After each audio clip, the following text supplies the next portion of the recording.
بسم اللہ الرحمن الرحیم۔ السلام علیکم ورحمۃ اللہ وبرکاتہ۔ بچوں کی تربیت میں ماں کا کردار انتہائی اہمیت کا حامل ہے۔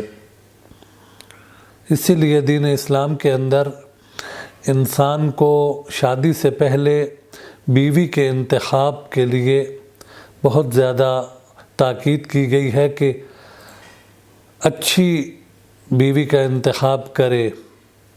اللہ کا رسول ارشاد فرماتے ہیں تخیروا لنطفکم، کہ اپنے نطفوں کے لیے بہترین رحموں کا انتخاب کرو۔ اس کا مطلب ہے کہ ایک بچے کی تربیت اس کی ولادت کے بعد شروع نہیں ہوتی، بلکہ اس کی تربیت جب وہ نطفہ کسی رحم میں جاتا ہے تو اس وقت شروع ہو جاتی ہے۔ تو اسی لیے بہت زیادہ تاکید کی گئی ہے کہ بیوی کے انتخاب میں انسان کو بہت زیادہ احتیاط کی ضرورت ہے۔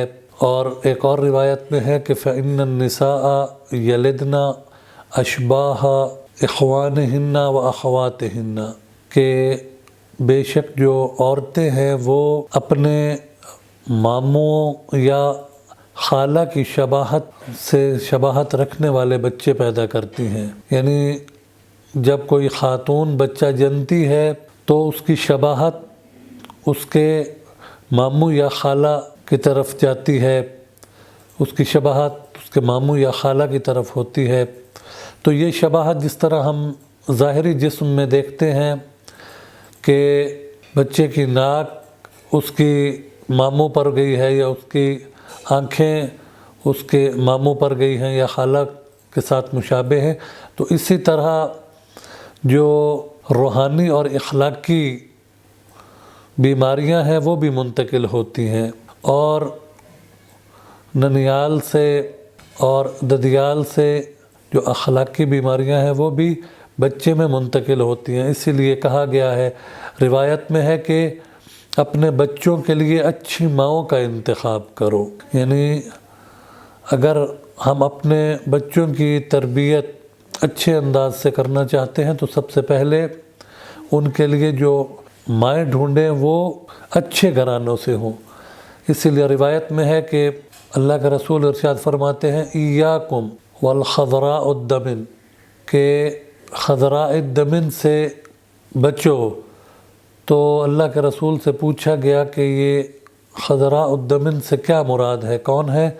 رسول اللہ نے ارشاد فرمایا المرأة الحسناء فی منبت السوء، کہ ایک گندے ماحول میں پرورش پانے والی خوبصورت عورت، یعنی یہ ایک ایسا پھول ہے خضراء الدمن کہ جو گندگی کے ڈھیر پر اگتا ہے۔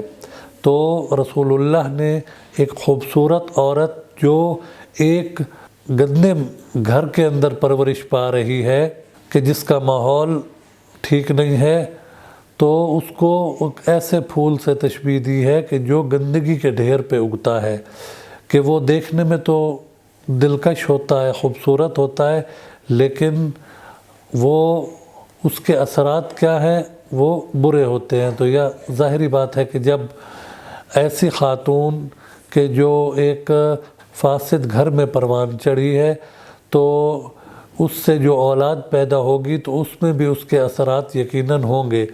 تو اسی وجہ سے روایات کے اندر عورتوں کی خصوصیات بیان کی گئی ہیں کہ جن سے شادی کرنے کی ترغیب دلائی گئی ہے کہ کن صفات کی حامل خاتون سے انسان کو شادی کرنی چاہیے اور کن خصوصیات کی حامل خاتون سے انسان کو شادی نہیں کرنی چاہیے۔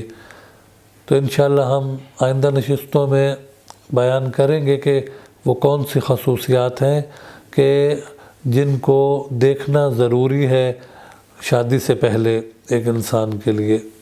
پروردگار عالم سے دعا ہے کہ پروردگار عالم ہمیں اپنی شریک حیات کے انتخاب میں صحیح فیصلہ کرنے کی توفیق عطا فرمائے۔